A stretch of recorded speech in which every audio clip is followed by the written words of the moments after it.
So you're on the hunt for more power, and why not? Either the backroad pulls have gotten a little dull, maybe you've added some parts to your car, or you've read online that you can extract a lot more power with a very simple tune. Vehicle tuning has come a long way in the last few years, especially with flash tuning becoming more accessible to more vehicles. Gone are the days of needing a dyno or having like a sketchy road tune with your buddy on the laptop. But are those cookie cutter maps really going to extract the most power out of your car? Is that ETune maximizing your car's performance? Or do you really need to drive to a shop with a dyno in order to get a proper tune? Today we're looking at the pros and cons of 3 different ways to get your car tuned and which one is better for you. Now I'm gonna add that we actually offer all 3 of these tunes on our website, whether it's an OTS map, an ETune, or coming to our HQ and getting a full-on dyno tune. Check those out in the links below. OTS Tune. An OTS tune is an off-the-shelf tune, which is typically a tune that a tuner will develop over time from his experiences tuning a specific car and calibrating a map that works for most cars. OTS tunes are typically kind of a blend of performance and safety, especially since the tuner is not seeing or getting any feedback from how the vehicle is reacting to the tune. They definitely want to make sure it's a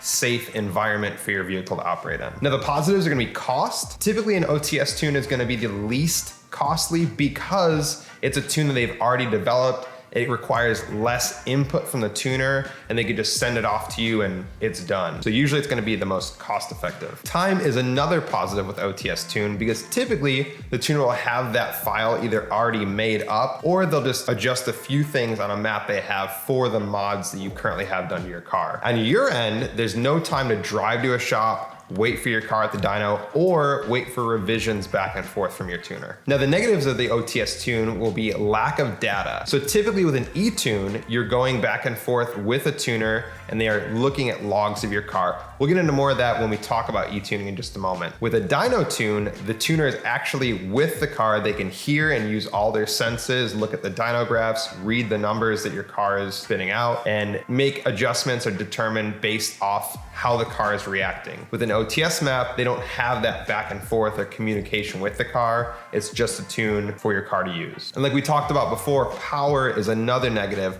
With an OTS map, you will see an increase over the car's factory calibration, but typically no tuner really wants to see a mechanical issue from a tune they put on your car. So typically an OTS tune is more conservative and less pushing power. ETune. When you hear ETune, think of like email, and not because the tune is electronic or through the internet, but because you're probably gonna be on your email with your tuner quite a lot. Tuners will once again take their previous experiences tuning a certain platform and then develop a base map for your car. Now, base map might just be like an OTS map that's been tweaked for your specific vehicle's modifications. A base map will be super safe, low boost, very low chances of any issues happening. Typically an ETune for most people is gonna be after they've added some modifications. Once you have that base map loaded, your tuner will usually want a first data log just to verify that there's no issues like boost, vacuum leaks from those installs. And on top of that, they can go ahead and start making adjustments for your particular vehicle. Another benefit of ETuning is getting feedback from a pro. And I feel like this part might be undersold or not many people see it as a benefit, but having a professional tuner look through your data logs, they may actually be able to see some sort of issue, whether it be a boost or vacuum leak like we talked before. On top of that, they could make recommendations as far as what parts you may need in order to achieve certain goals that you have, or maybe your next steps for another round of modifications. Besides diagnosing problems, your tuner can also tell you what modifications you might want to think about next, whether there's a certain limitation in your current tune or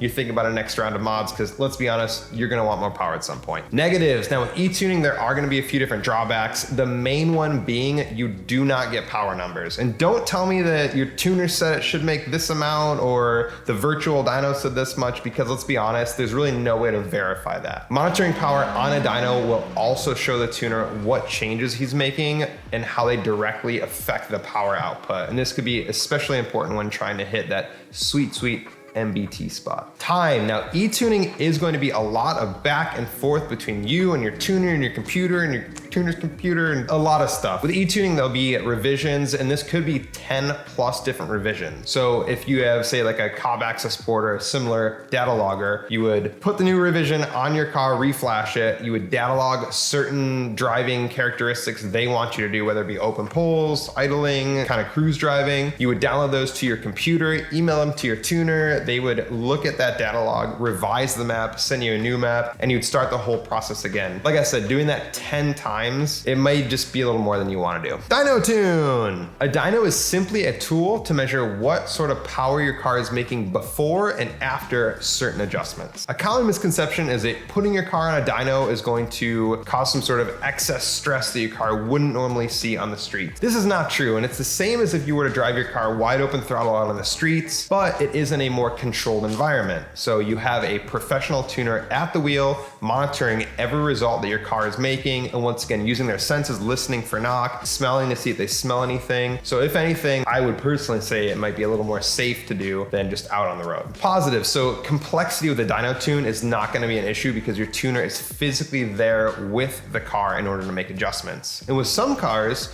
say that has adjustable cam gears or a wastegate spring needs to be switched out or any sort of other manual adjustments, they can do that and continue the tuning session after those adjustments are made. Another positive is you are at a professional tuning shop. So if your car is on the dyno and the tuner realizes there's some sort of problem, whether it be a boost or vacuum leak, maybe new spark plugs are in order or any other sort of issue with the car, it can typically be remedied either that day and the tuning session can continue, or they have all the knowledge, parts, and anything on hand to fix it maybe another day and still get your car tuned and ready for you to pick up. And lastly, a big positive in my mind is just getting everything done in one foul swoop. Now, if you drive in or drop your car off to a shop to get it tuned, you can be confident that when you leave, the tune is going to be done unless something pops up, but it's a shop, they could probably fix it. And another big positive is many shops have alternative fuels on tap. Now, for us, we have Ignite Red, Ignite Orange, we also have Pump Ethanol. So if you're looking for a certain or particular ethanol concentration or mixture, we have that on tap. We can facilitate that for you. You don't have to worry about sourcing your own and mixing it and all that stuff. Negatives of dyno tuning are mostly gonna be pricing. So this will typically be the most expensive option because the tuner is using a state-of-the-art facility. Dyno Tune's pricing usually includes the licensing fees to tune your car. It's gonna include the time that it takes to load the car on and off the dyno, as well as the time that your tuner takes to tune